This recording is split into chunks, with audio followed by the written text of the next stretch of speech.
So students, in the last video we were on the comparison of rusting and burning. So what is similarities, what is differences we have learnt, right? Then the further we will learn, and we were on the topic of oxygens. That video were going very long. That's why I have made another video for you, right?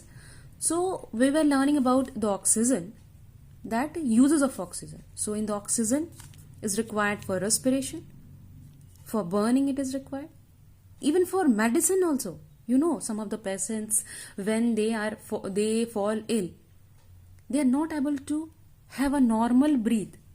That time oxygen is given, oxygen cylinder is given to them, right, when they have the breathing problem, right? Apart from that, when you go for taking out your teeth, right, when taking, you have some pain in the teeth and all, or when the operation is being done, you know that they were given anesthesia. So it is produced, this oxygen is also produced as a local anesthesia, and it is used in dentist, used by the dentist, or dentistry, used in dentistry you can say, or used by the dentist by mixing oxygen with a nitrous oxide, by using oxygen with a nitrous oxide. Okay, so this is the three use of the oxygen. I hope the points are clear to you, student. If any doubt, you can ask in the group. Okay, so the next thing is about the uses of oxygen. We were learning that it is when oxygen will react with a hydrogen or acetylene, it will have a high flame with a high temperature. When oxygen which is available in the air, when we will combine it with a hydrogen or acetylene, then what happens, it will have a high temperature with high flame, right? So that is why it is being used in the welding of metals. It is being used in the welding of metals, cutting of metals. So this is also the one of the use. You know, student, even the rocket you must have seen even in the TV, at least in the TV, that when the rockets go up, right? So there is also one of the fuel which is used, and there we use the liquid oxygen. In the rocket also, oxygen is used as a fuel. Okay, but here is liquid oxygen. In a short we write capital L, capital O, capital X, right? LOX, liquid oxygen. So there it used as a propellant fuel in a spacecraft. Okay, along with what? Liquid hydrogen, when it combines, it gives the fuel, right? So that is why it is a rocket fuel. Okay, it is also used in manufacturing of the steel, right?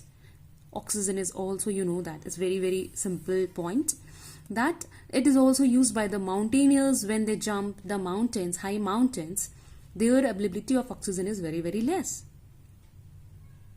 right? So it is being carried by the mountaineers. When they go in the deep sea, obviously we cannot take, the human being cannot breathe like an aquatic animal or aquatic fish, right? So they cannot take the dissolved oxygen from the water, right? So what they do, when they go to the deep sea, the divers also carry, the mountaineers also carry the oxygen cylinder with them. Okay, student, I hope from here it's till here it's very clear to you. Okay, so can we move ahead? Yes. Okay, so the next thing we have to learn is, we have learnt the difference between the combustion and rusting. So here we will have the difference between combustion and respiration, right? Combustion, respiration. Combustion is a burning, respiration is, you know, that when you human being respire, for living alive they need respiration, right?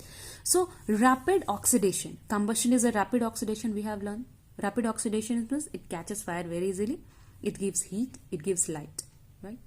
Respiration is a slow oxidation, it gives heat but no light is there, right? Then in combustion, large amount of heat and light is produced. Respiration, only small amount of heat is produced. In a combustion, high temperature is required.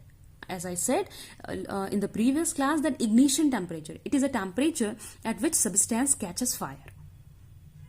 Okay, so in a combustion, high temperature is required, right? But in respiration, means your body, does it require any temperature? It's only body temperature is required, right? So body temperature is required. Combustion is an artificial process, isn't it? We burn it. It's a not natural process.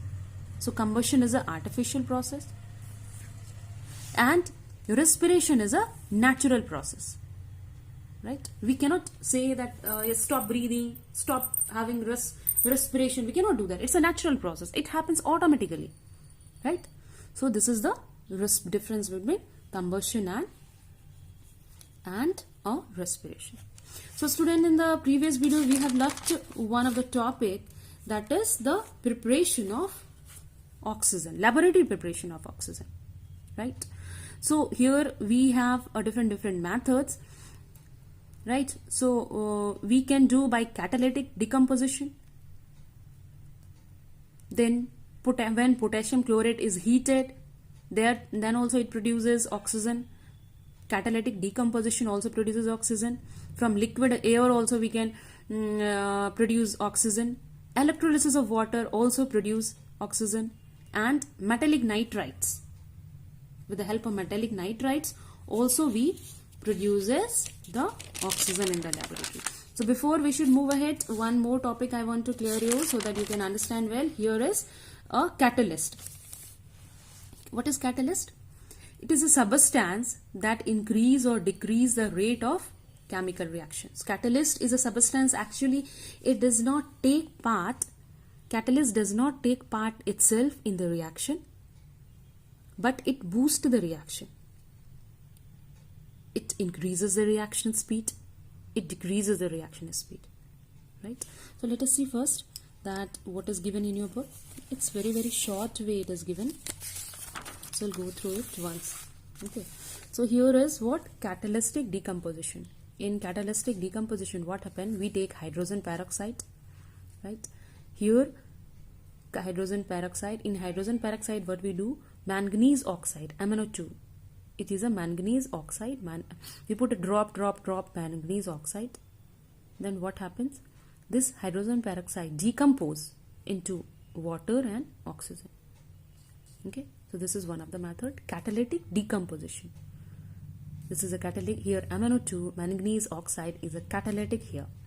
Okay, so this hydrogen peroxide decompose into water and we get that what we are doing, preparation of oxygen. So here oxygen is produced. Clear, student? Okay. One more method is given, that is potassium chlorate. Potassium chlorate formula is capital K, C, small l, okay, KCl, capital O, and 3. 3 is down. Don't make it above. Some of the students are writing it above and here and there. So it should be not superscript. When you write above, it is superscript. When you write down, it is subscript. So it is subscript. Okay. So potassium chlorate. The potassium chlorate, here also MnO2, it is a catalyst again.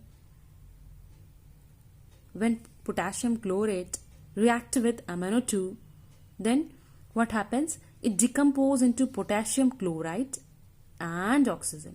Potassium chloride and oxygen. So two methods we have learnt. Okay.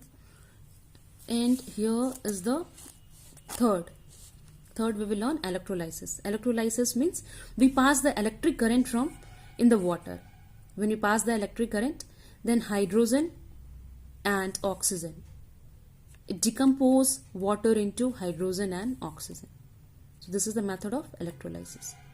Okay, hydrogen when we do the electrolysis, means electric current we pass through it, then it decomposes into hydrogen and oxygen.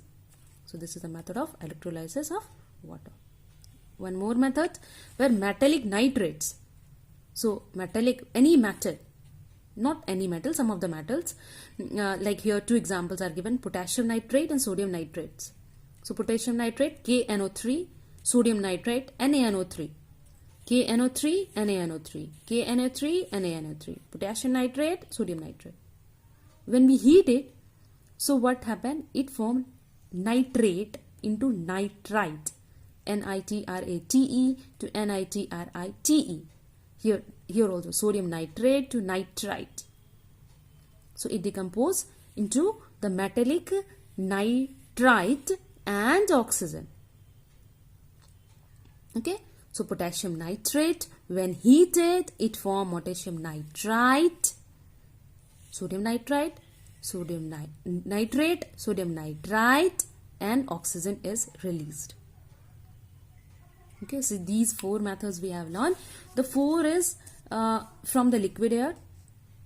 What we do here, the liquid air, we use the liquid air. Okay, and when we take the liquid air, then we pass it with the filters or through electric precipitators. Then what happens? The oxygen can be obtained from the air also. Air is made from free dust particles, carbon dioxide and water vapor by passing through filters or through electric precipitators. Okay. Then what happens? Second point, only nitrogen and oxygen remains. Now with the help of fractional distillation, because we are taking a liquid air, so here we are using fractional distillation. And so with the help of fractional distillation, I hope you remember we have learned distillation and fractional distillation in the previous chapter. So with the help of fractional distillation, we can get the oxygen. Okay, so here we use liquid air. So we have learned the three methods: with the help of metallic nitrites, with the help of electrolysis of water, with the help of liquid of air, with the help of catalyst decomposition, with the help of potassium chlorate decomposition. Right? So these are the 5 methods by which we have learned that we can prepare the laboratory oxygen. Right, my dear? Okay, so this is the exam, this is the homework now. So you have to do it in the home. What is a rapid oxidation? You have to write. What is slow oxidation? You have to write. What is the difference between rusting and burning? You have to write. You have to also write a short notes on the laboratory preparation of oxygen. You don't have to write all the 5 methods. You have to write any one. Okay? Thank you, student.